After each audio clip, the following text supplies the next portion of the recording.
Hello friends, it's me, and today let's mine, let's craft, and let's check out game theory. Give me a soul, Minecraft Legends from the game theories. Together, let's go. Vanilla Minecraft tells us the story of a race of ancient humans who ruined the world and then tried to summon gods back to make things right again. Those gods never arrive, and as a result, the ancient people eventually die out. I'm sorry, did you think this was a game about mining and crafting your own Yep, I thought that so. fun in an open world? Think again. We have three new mini theories that are gonna shatter the bedrock of your understanding of this franchise. Ready, set, go. Game theory. I think I'm experiencing writer's block. Writer's block. Minecraft. Hello internet, welcome to Game Theory, Hello internet, welcome to game theory. Hi. where we embrace all miners and crafters, regardless of whether you diggy holes, brandish butter swords, consider yourself hunters, or simply hunger for some QSMP wall potatoes. Friends, after 7 whole months, it's time to hop back into the blocky lore of Minecraft. In case you didn't know, about a month ago, Mojang released Minecraft 1.20, the Trails and Tales update, an update But do recognize that this video came out in the year 2023 and right now it's in the year 2024, so sorry. that focuses specifically on Minecraft history. Currently, the team and I are hard at work excavating our way through that one, but in the meantime, I wanted to talk to you guys about Minecraft's other big release from this year, Minecraft Legends. This game, honestly, was fascinating. Not only was it a complete shift in gameplay, but the lore was just laid out smack dab in front of us. We The lore! are a Minecraft player, summoned by these godlike beings known as hosts, all to help save the world that they built from the invading piglins. It's pretty darn straightforward stuff, but while it certainly seems simple on the surface, what's fascinating about this game is that it's telling us the legends of the overworld, stories that villagers pass down from generation to generation about how they were one day saved by a mysterious hero. And that's exciting because it means we're finally getting a look into the history of the Minecraft world. No longer are we just piecing together the ruins of what's left behind, we are there in person in the time that it happened, walking around the ancient overworld. Now, admittedly, I know that Mojang's been shifty when it comes to confirming the game's canonicity. And if people are asking, is that fact? Did that really happen? We're not saying that that's exactly what happened, but maybe it did. Do you think it did? But legends are I think that it did, because as I'm watching these videos, right, it reminds me of the fact that, well, the storytellers, the screenwriters, the team behind this game, this franchise has spent a lot of effort making this very interesting for the community, so thank you all so much. stories based on some level of history and reality, as opposed to myths, which are entirely fictional, which means Very creative and very unique.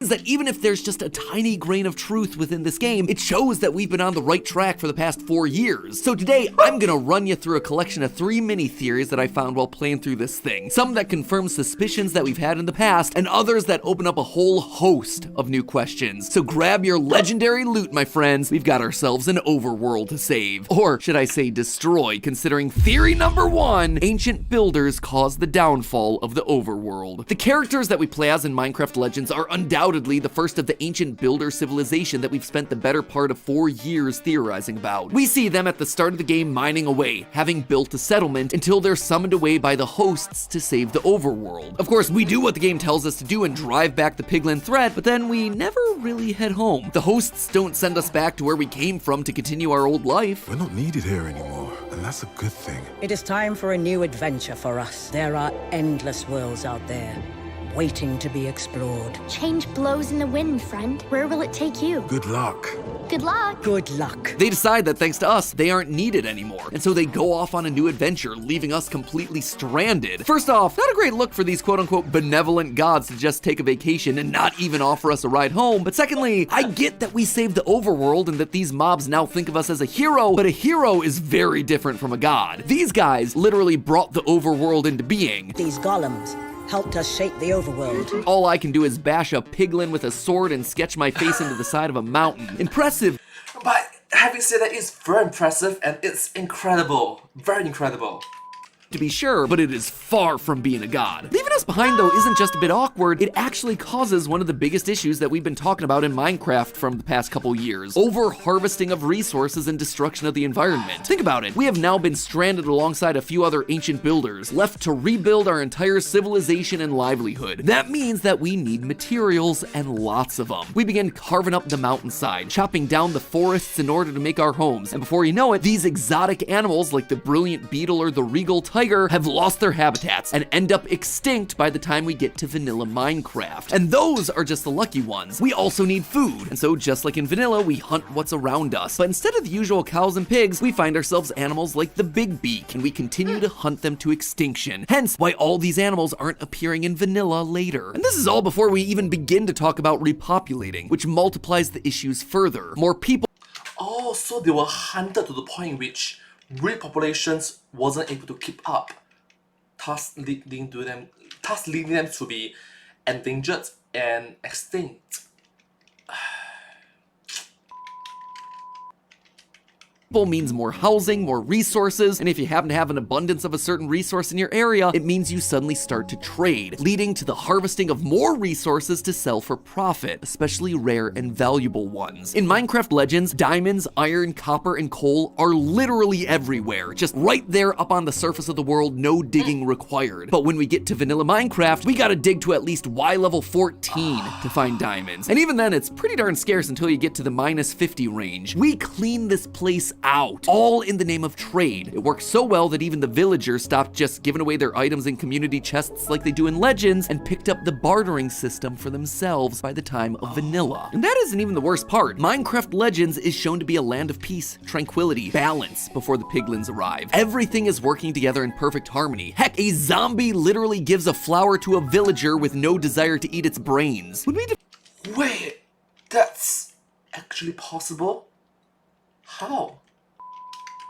defeat the piglin, the idea is that this balance is suddenly restored. But take a look at vanilla Minecraft. Does this look like a world in balance to you? Mobs spawning left and right and immediately trying to shoot you with an arrow, take a bite out of you, blow you up. Villages are getting...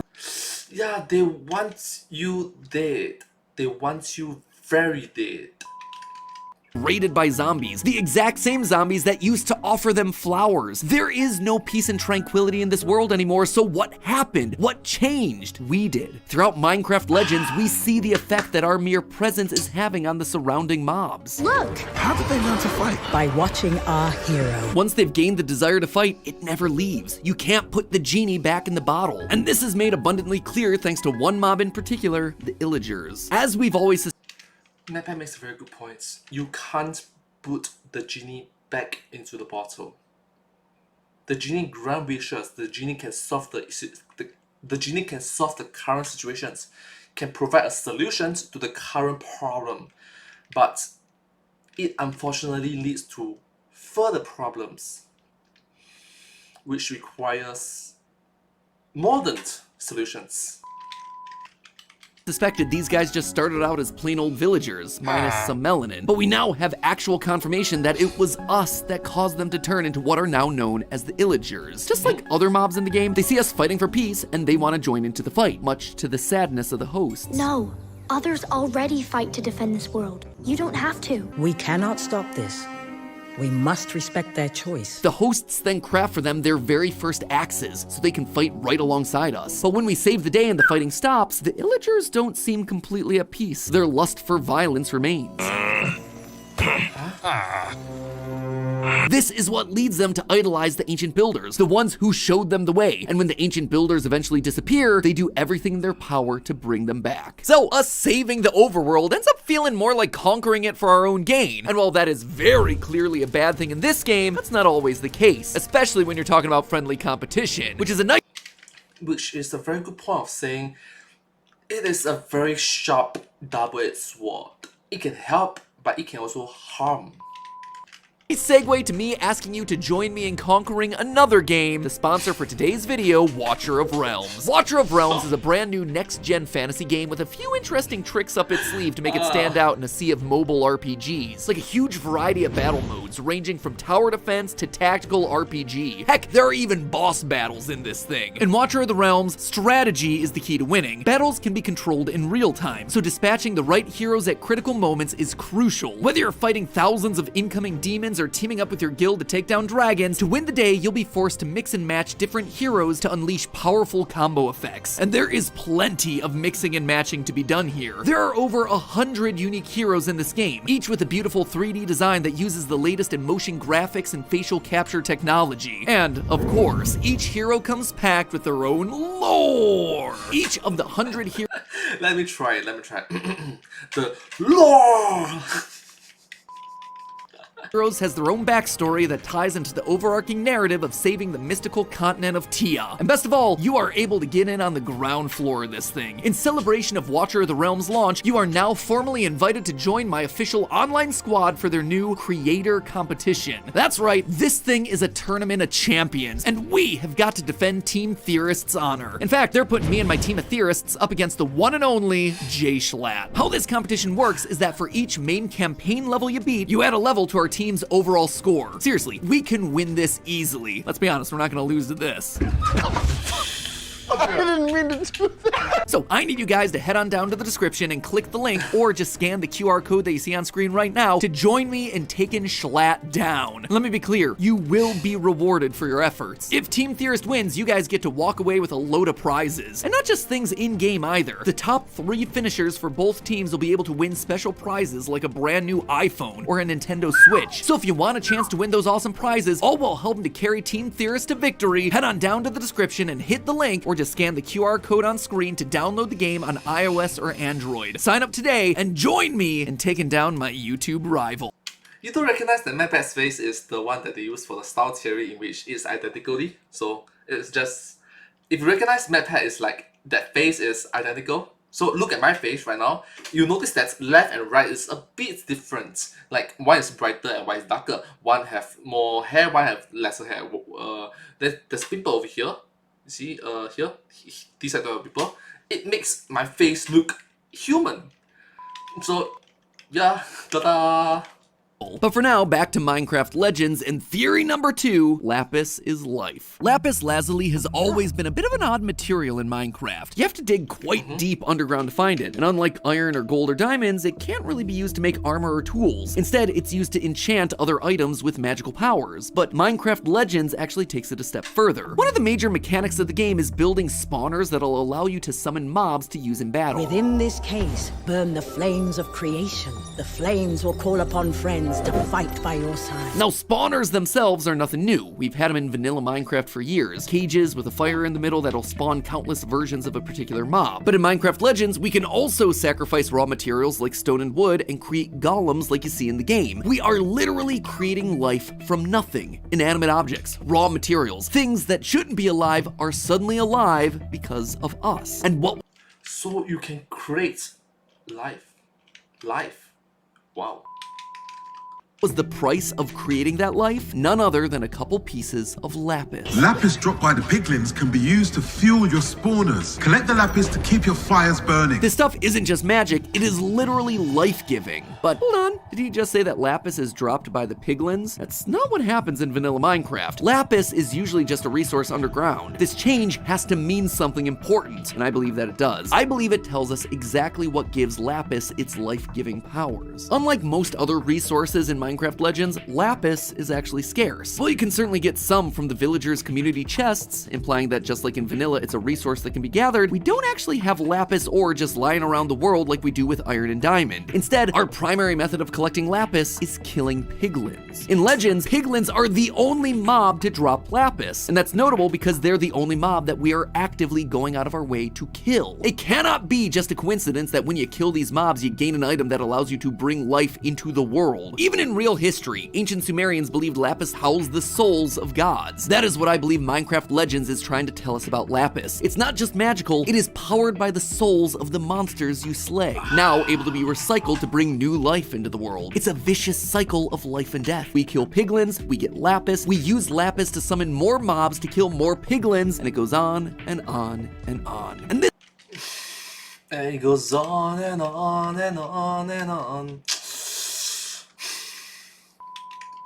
this would also confirm some of our past theories about the Illagers and their ties to the magic of life and death. Their use of lapis block inside the head of an Illager statue, their gathering of Steve-colored wool blocks, the mansions being filled with zombies. They're trying to bring back the ancient builders that are no longer around. They're trying to use the lapis that they saw us use on inanimate objects to try and create their own versions of the people they now worship. However, the Illagers aren't the only ones trying to bring back people they've lost, because theory number 3, ancient builders were trying to bring back the hosts. After we save the overworld, the hosts peace on out, leaving us behind to inadvertently destroy the overworld. We've already talked about that. However, I don't believe that the ancient builders were entirely oblivious to the damage that they were causing. As the overworld became more and more dangerous, with mobs that were once called allies turning violent on them, it appears that the ancient builders felt like their only chance of survival was to beg for help from the ones that brought them here in the first place, the hosts, the gods of this world. But how does one go about summoning gods back that have been gone for so long? The Well of Fate, where the hosts used to reside, isn't in vanilla Minecraft or Minecraft Dungeons. At some point, it was clearly lost to time, and so I think that the ancient builders began building their own. Take a look at the Well of Fate's design from Minecraft Legends. It's a 4-pillared prismarine tower on top of a prismarine pyramid. Prismarine has always been a special block, not necessarily through anything it does, but it's the only block that shifts in color from blue to turquoise. It, like lapis, seems to have itself some magical connotation. Now, where is the only place that you can find prismarine in vanilla Minecraft? Deep underwater in the Ocean Monument. In fact, if you take a look at their design, doesn't it begin to look a bit familiar? A 4-pillared tower on top of a pyramid made entirely of prismarine. You've even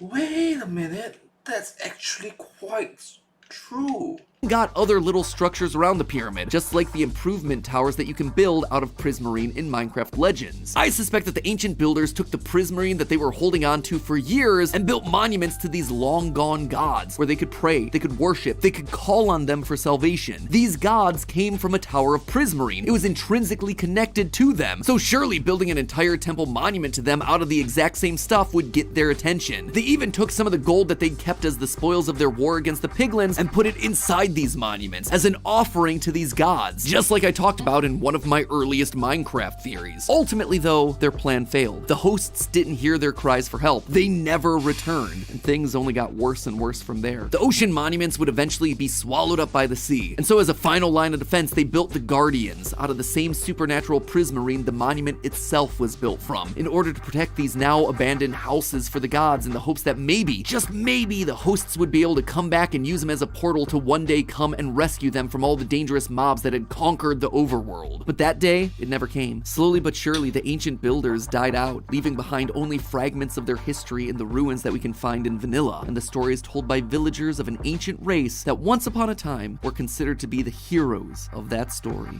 But hey, that's just a theory. 3 game theories. Thanks for watching.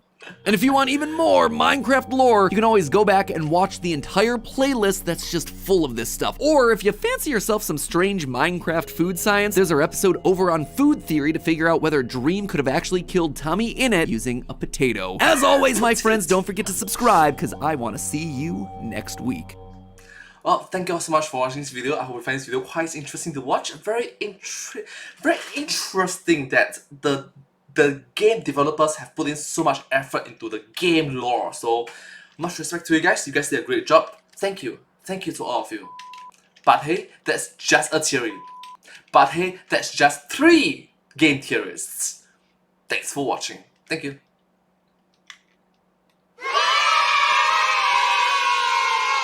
And hope to see you all in my next video. Thank you so much. Subscribe!